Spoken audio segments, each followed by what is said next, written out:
Hello. I chose a hummus recipe because hummus is an easy meal prep that you could probably make once every 1 or 2 weeks and use throughout your meals. It's very versatile, pretty easy, and there's a lot of nutritional benefits to it. I'm going to be having the recipe, so I'll read out the original measurements and then kind of tell you the adjustments I made. So you will need 2 cans, 16 ounces each, or 32 ounces in total, of reduced sodium chickpeas, rinsed and drained except for 1/4 cup liquid. Now, I'm just gonna use 16 ounces or 1 jar, as I have over here. I already rinsed them, so that's why the jar is empty. And I kept a 1/4 cup, I kept an 1/8 cup of the liquid from the jar. It's in a 1/4 cup just because I'm going to be using the 1/8 cup for other measurements. You're going to need 1 tablespoon of extra virgin olive oil, but I'm just gonna do a 1/2 tablespoon. A 1/4 cup, or I'm doing an 1/8 cup of lemon juice, 2 garlic cloves minced.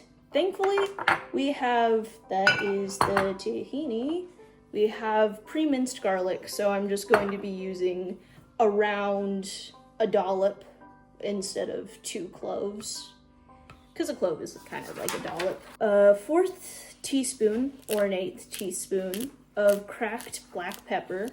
I'm just gonna add it to taste.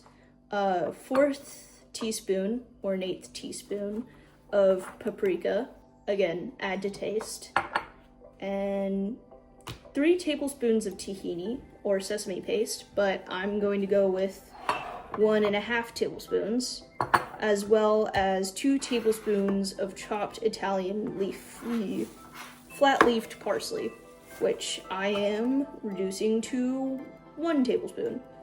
And it says in the recipe, note, if you need to follow a gluten-free diet, check the label to make sure the brand of tahini is gluten-free.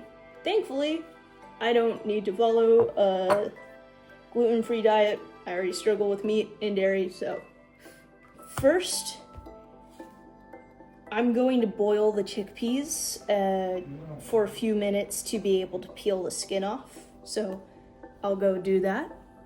The reason why we boil and peel the chickpeas is because chickpeas have high amounts of sugars called oligosaccharides, which can cause bloating, and peeling some of them can reduce that bloating.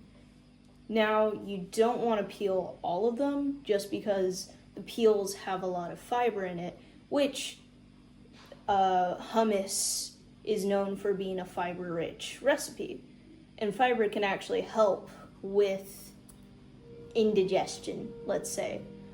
So, as we wait for this to boil, I'm going to be just preparing some of the other ingredients. Now, I've already finely chopped the parsley, and I'm going to cut the lemons, but this next part of the recipe calls for a blender or food processor. Personally, I'm using a food processor because we have one, to puree the chickpeas.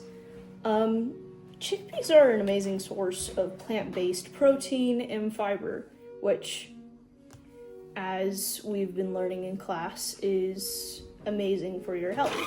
After pureeing the chickpeas, I'm going to start adding the olive oil, lemon juice, garlic, pepper, paprika, tahini, and parsley to the mixture. This hummus recipe is low in fat and low in sodium. Combined with the benefits of the protein and the fiber, makes this a heart-healthy carb. After blending well, add the reserved liquid slowly, 1 tablespoon at a time until the mixture has the consistency of a thick spread. I'm going to just eyeball it instead of getting another utensil dirty. chickpeas, and by extension, hummus, as a healthy carb. Hummus is a great recipe for diabetics meal plan. Well, after all of that was done, I quickly put some olive oil and a little bit of paprika on it on top as like a garnish. You can serve it immediately or cover and refrigerate it until you're ready to use it or to serve.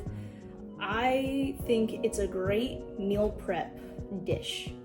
As a vegetarian, it's always hard to find dishes that are affordable, that are manageable, that can last a while and can be very versatile. So this is a great recipe. Plus, as a vegetarian, veggies are nice as a snack or something to add to your meal, but it can be kind of boring and not very filling. So hummus is a great way to make vegetables more enjoyable and filling overall, so you're not feeling hungry throughout the day and you can get that protein in as a vegetarian. You can also use pita chips, or as my family likes, corn chips.